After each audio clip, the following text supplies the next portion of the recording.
Imagine standing in the middle of a critical decision-making moment, one where the wrong move could cost millions or even put lives at risk. Now imagine that you don't have the tools or resources to see the full picture, to understand the consequences of your options in real time. This, unfortunately, is the reality for countless organizations today. From emergency response to urban planning, the stakes couldn't be higher.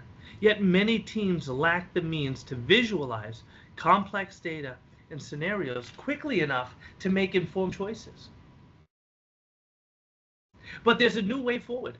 Hello, I am your host, Mike Lake, and in today's episode of Preview of Tomorrow, I will be talking with Ethan Berg, CEO and co-founder of Agora World, a company empowering organizations to make fast, accurate decisions by turning complex data into accessible 3D visualizations.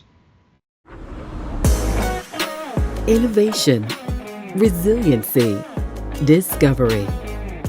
Join Mike Lake, President and CEO of Leading Cities, as we explore the technologies shaping the possibilities of our future with a preview of tomorrow.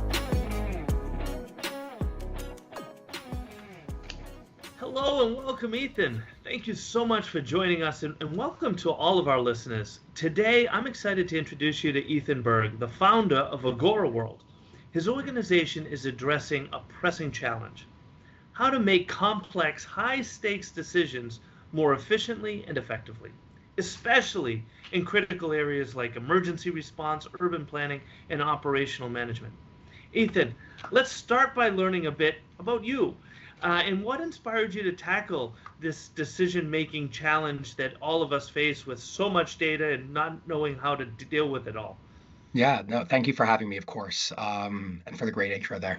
I'd say it's really just come from personal experience, in that I've been working in the 3D visualization and simulation space for 5 years now, and before that was in computer vision. And so we've gotten to a point where the technology is certainly advanced to a point that it could provide a ton of value for a variety of things. And through our journey, a lot of the work has been structured or focused on virtual experiences. How do you connect virtually? And what we've come to recognize is that the best use cases are the ones that impact the world around you. You can see the impact in front of you. And I think everyone can agree our world could definitely use a little bit of work. So our goal is to kind of tie those two things together and use technology to inform our physical world. Well, I have to tell you, I will come to nobody's surprise that we are producing more data now than No question. we ever have, and it's growing exponentially. I remember just a few years ago we said, the amount of data produced in a single year was equivalent to the amount of data that humanity collected over the first 5,000 years of data being collected, in written records and whatnot. I mean, that's a staggering growth of data. And then you add things like autonomous vehicles coming into the world, and they're producing all kinds of data. It's growing so fast. It seems to me that there's so much data out there, and so little of it is being used in an effective, efficient way. Um, is that first of all, is that sense that I have a fair assessment? Yeah, that it absolutely is. There's a lot missed. And the other piece of this is, like 99% of the world's population are non-coders, right? Which creates barriers to using technical tools for decision making, when that data can be instrumental and transformative in terms of making the right choice versus the wrong choice. And that can be, I mean, on the private sector side, who knows? Maybe it's profit margins, or being profitable versus not profitable. On the public sector side, or both, really, it could be a life-threatening choice that has to be made. What, in what ways do you see this lack of kind of technical experience causing challenges for the average person to be able to kind of democratize this data and use it in the ways that would be meaningful to their job, to their daily life, whatever it might be? Are you a developer? Me, not at all. No, me either. So, I could like as a non-coder myself, like there's a huge barrier to entry. Utilizing and creating 3D technology, and then is one end of the stick, and that is extremely complex, technical. You need a game engine, like very few people are very, very good at it. And then on the data end, I think that the challenge isn't necessarily able to use it and look at it. Like I can pull up an Excel sheet and see data. I can pull up Tableau and Power BI. It's a matter of how do you extract intelligence from that data. I think that that's one of the biggest things. So, being able to visualize it the right way, assessing it the right way, and then, managing it to pull out the things that will benefit you from a risk perspective, from a time perspective, collaboration. I think that obviously leads to, as you were saying before, slower decision making, less informed decisions, or not a full picture because you're not leveraging all of the data that you may need versus all of the stuff that you do actually need to get a full picture of what's actually going on in the world around you, let's say. And it's clear in the private sector, let's say. In fact, there was a report, decision design report, that said poor decision making can lead to significant business losses, up to 40% of profits, right? Like so, that's a clear impact. But at leading cities, we deal much more with the public sector, and we know that there is an increasing number of devastating storms, increasing intensity of those storms, more emergencies, more wildfires, all of these situations. We're seeing kind of the world around us being much more volatile than at any time in recent human history. That requires a full understanding of the situation. And we have seen in some communities where the decision to evacuate doesn't come fast enough, and the issues and losses that occur because of that. And we've seen in other places where there was better use, or at least faster decisions being made, better use of data, whatever led to those decisions, and there's lives have saved and whatnot. I want to talk a minute about the opportunity that Agora World is creating to really solve this challenge, to make sure that those critical decisions, whether it's to increase profits or to save lives and everything in between, how's it doing that? Yeah. Well, before I hop into that, I think that the one thing I'd say is our world currently exists as a very reactive space. We spend a lot of our time responding to things occurring around us rather than preparing for I'll say the inevitable on one end, as well as on the other end of just the unexpected events. And I think that we could do a better job at doing that across the board, whether that's from the CAT side, like catastrophic events, and weather, things like that, all the way to just business decisions that you might be making. You never know what might happen, but you should anticipate the worst, quote unquote. You shouldn't hope for it, of course, but you should plan to make sure it doesn't end up that poorly. So on our end, a lot of the work that we're doing is focusing on, I'd say there's kind of three elements. One is no code is critical so that everybody has access, because we recognize that the people that are using our tools are looking to make informed decisions exist across the spectrum of areas of expertise. You mean even me? I couldn't Yeah, use it. yeah. I mean, I can use it. I can show And you that's after this, saying a yeah. lot. Yeah, it's very easy, thankfully. I mean, we can generate about 3,500 cities in 52 countries in about 1 minute on average with no code. And then we let people integrate and layer their own data on top with a click. And then you can turn them on and off as you wish, depending on the type of scenario you're looking at running, basically, is the entire purpose of it. So, it's simple to use, and it's accessible. But then on top of that, the goal is to have a one source of truth in a way where it's rather than 10 different places that you're looking at all of your different types of data and the things that impact your business.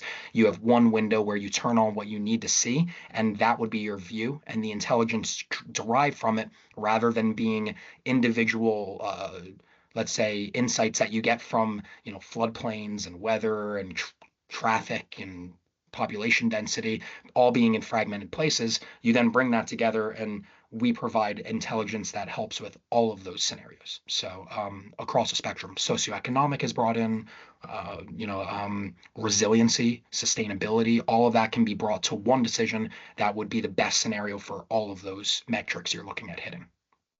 Well, and that's a key point. I mean, this is right in the wheelhouse of leading cities. Is what you just talked about. It's really about increasing resiliency. And you're speaking my language here. But I want to come back to. I mean, we talked about how much data there is, and how fragmented or siloed, and this is something kind of infamously we talk about in cities, is just how siloed things are, data being chief among them. And I mean, that causes real challenges. Can you give me a sense of that, what that challenge is, and how Agora World, like how you've already said Agora World can like easily layer the data, but give me a sense of how Mike Lake, if I were a city employee trying to make better decisions and wanted to pull in data from various different departments, how would I actually go about doing that? Yeah, so that would be the only barrier from a legal end. It can be difficult to get certain private data, of course, corporate data. Sure. But I'd say, I mean, public data, there's a ton out there that enable us to have the third-party layers that impact your data. So like your data is derived from the world, or the world conditions around it, right? That's what ultimately influences the outcomes. And so, a good example would be you walk around a city and you see a pothole on the street, right? For a city to actually assess that pothole, they have to send a truck to there physically, costs about $1,000, give or take. They send them out there to go and evaluate it. 25% of the time, they have to do a follow-up exam, come back again, because the original diagnosis of the problem that they were told the first time was not right. And so that's $2,000 and a ton of wasted time, not to mention it's one of 100 or 1,000 issues that a city has at any given moment. So some of the work that we're doing is saying, well, you've already got data, imagery from public cameras, traffic cams, public buses have dash cams as well, traffic lights. And so we're ingesting that media. We just partnered with AWS to create an infrastructure grading tool set where we're ingesting this media and automatically providing real-time updates and monitoring for the challenges that your infrastructure may face. And with that, so not only does it update, but I'd say, to speak to your point of fragmented and siloed data, once we start bringing in, weather data, then we can start predicting out and saying, hey, there's a big storm coming. Here's the top areas that we're expecting to be impacted based on ABC factors, and the resiliency of these, they should be fixed ASAP, or you might have a massive deterioration problem, and long term you're going to see a bigger problem come out of this because you didn't fix it preemptively. And so by doing that, you can help direct cities' resources into the right way to ensure that communities are prepared for the events that they might not be. So you just actually opened my mind to another set of use cases I wasn't even thinking of. Can you walk us through a few of those, like the use cases you see as kind of most impactful, let's say? Yeah, well, I think that one is probably one of the bigger impactful ones that I see, because I'll be able to see the actual impact around me. The goal is to streamline it so that it lowers costs, and the costs can be redirected to fixing more problems. The budget's not going to go away. We just want it to be used more effectively. So we're doing a pilot right now in the city of Miami related to Miami Marathon. So that'll be really exciting. We've also done work with Red Cross previously for emergency site planning. So configuring sites and preparing for potential catastrophic events. So analyzing, is this a floodplain? If there were to, where's the population centered? Is this the right location for you to respond to a given event with? And obviously the data from the first tool I mentioned is critical, because if the road isn't in the right condition, like what is the condition of the world they're entering and responding to, is a crucial piece of information that's typically lacking and siloed and fragmented, or difficult to obtain, of course, as well. And then, telecommunications, how do you build 5G in new communities? Where should those towers go based on equity, based on sustainability, having the least amount needed, but also from profitability to company, so Right. how do you take those three and make one decision for here's where it should go, and all of us win, quote unquote. The best of both worlds essentially is kind of the goal of what we're trying to do here. So I hate to make it, we're almost out of time. I have one last question, but before I get to that one, I'm going to ask you to answer this one quickly because I'm trying to wrap my own head around it. If I am, whether I'm working in the private sector or public sector, and I'm listening to this and I'm sitting there saying, wow, this is exactly what I was looking for. I need to make better decisions. There's so much data I need to access, and that could support me in those better decision-making processes. What's the next step? How would I go about actually using Agora World? Well, I mean, it is no code, so if you wanted to try it, anybody can. It is open for that sense. I would say that if you want to have a further conversation, so our team could help guide you in the right direction, reach out and I'll make sure one of us hops on a call. Never need more than an hour for a quick demo and things like that. But we're also here to support your team as well with ensuring data integrity and, removing those silos and ensuring you have that one window your whole team needs. So anybody can do it. But I'd say that we're here to help as well to make that journey even easier. And it's a software solution, right? There's no hardware involved. Yeah, it works on any computer. I mean, we've had over 5,000 visualizations created in the past 6 months. Amazing. So my last question, this is how I like to end with every episode, is looking out, projecting 50 years from now. Every city, every company is using Agora World to make better decisions by using the data available to them. What does that look like? Give me a picture of the impact that has on that entity, the people, the world at large. You tell me. Yeah. Well, what does it look like? To me, it's a digital twin of the planet. You'll see how the world operates at a global and local level. And I think that that's a powerful thing to be able to zoom all the way in or zoom out and make decisions based on the context of the environment in which you're trying to make decisions for. So countrywide, citywide, building only for manufacturing, things like that. I think it's crucial. I think the impact that it will have is smarter decisions. It will be comprehensive as well, meaning it will take into account various typically fragmented pieces of information that need to be brought together to get the right outcome. I think that leads to resiliency. I think it leads to equitability. I think it leads to efficiency, and ultimately just has us become a smarter world, plain and simple. There's all the talk about smart cities and smart buildings, but without having an understanding of what that world is currently operating as or how much better it could become, how smart is it really? And so that's more of where I guess we're coming from, and I'm excited to help tackle that challenge. Well, I want to thank you. First of all, thank you for coming on this episode of Preview of Tomorrow, but also to thank you for the work you're doing. I mean, democratizing data is a key challenge, I think, for the world in the immediate future. We've all heard the expression, data is the new oil. So I appreciate that you are democratizing that and making data more accessible and more influential in our decision-making processes to make better decisions. Yeah. And the impact that all that creates.